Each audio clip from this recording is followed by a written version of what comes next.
নমস্কার। World forum for journalist and writers, the rights press এবং the rights press world নিউজের পক্ষ থেকে আমি ডক্টর রঞ্জন মুখার্জি আজকে আর একবার এলাম আপনাদের সামনে। আজ একটি বিশেষ দিন। আজকে ওয়ার্ল্ড প্রেস ফ্রিডম ডে। আমরা যেহেতু সবাই প্রেসের সঙ্গে যুক্ত আছি, আমাদের অর্গানাইজেশন যেহেতু এই বিষয়ের উপর কাজ করে, তো আমাদের যারা ভিউয়ার্স, যারা সাবস্ক্রাইবার অথবা যারা ওয়েল উইশার, প্রত্যেককে আমাদের সকলের তরফ থেকে অনেক অনেক শুভেচ্ছা এবং অভিনন্দন। আপনারা এইভাবে আমাদের পাশে রয়েছেন বলে আজকের দিনে আরেকবার ইউনেস্কো বা ইউএনআই সাইডে গেলে আপনারা দেখতে পাবেন আজকের এই দিনটিকে তারা বিশেষভাবে উদযাপন করছেন। এবারে যে প্রজেক্ট তারা নিয়েছেন সেটা হলো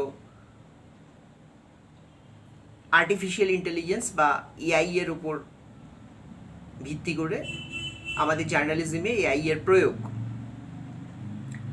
এখানে এআই আমরা এখন সর্বত্রই দেখতে পাচ্ছি, তো জার্নালিজমের মধ্যেও এআই কে তারা মেনলি হাইলাইট করতে চাইছেন এবারে। তো আমরাও এআইকে ওয়েলকাম করছি আমাদের এই জার্নালিজম সেকশনে। আরেকটি বিষয় আপনাদের বলার, সেটা হচ্ছে যে আজকে থেকে আমাদের আগামী বেশ কিছু দিন world forum for journalist and রাইটার্সের পক্ষ থেকে আমরা একটি বিশেষ পরিকল্পনা নিয়েছি। সেটা হচ্ছে আমরা একটি ট্রেনি জার্নালিস্ট, যারা সত্যি জার্নালিজমের বিষয়ে শিখতে চান, সেটা কোনো ছাত্রছাত্রী বা কোনো প্রফেশনাল, যে কেউ হতে পারেন। আপনাদের প্রত্যেকেই জার্নালিজম সম্বন্ধে একটা প্যাশন আছে, আমরা জানি, অনেকেই আপনারা যোগাযোগ করেন। তো তারা আমাদের সাথে যুক্ত হতে পারেন। এটা আগামী 7 থেকে 10 দিন অবধি এই প্রোগ্রামটি আমাদের চলবে। অনলাইন বা অফলাইনে দুটো প্ল্যাটফর্মেই আপনারা পাবেন।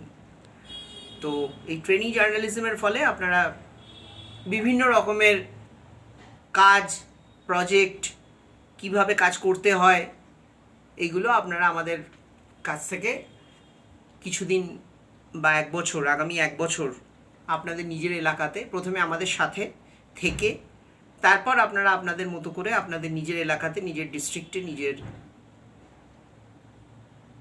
যেখানে থাকেন সেখানে এই প্রজেক্টগুলো করতে পারেন। এই ইনিশিয়েটিভ এবারে world forum for journalist and writers এবারে আজকের এই বিশেষ দিনে নিয়েছেন, এবং এর জন্য আমি আন্তরিকভাবে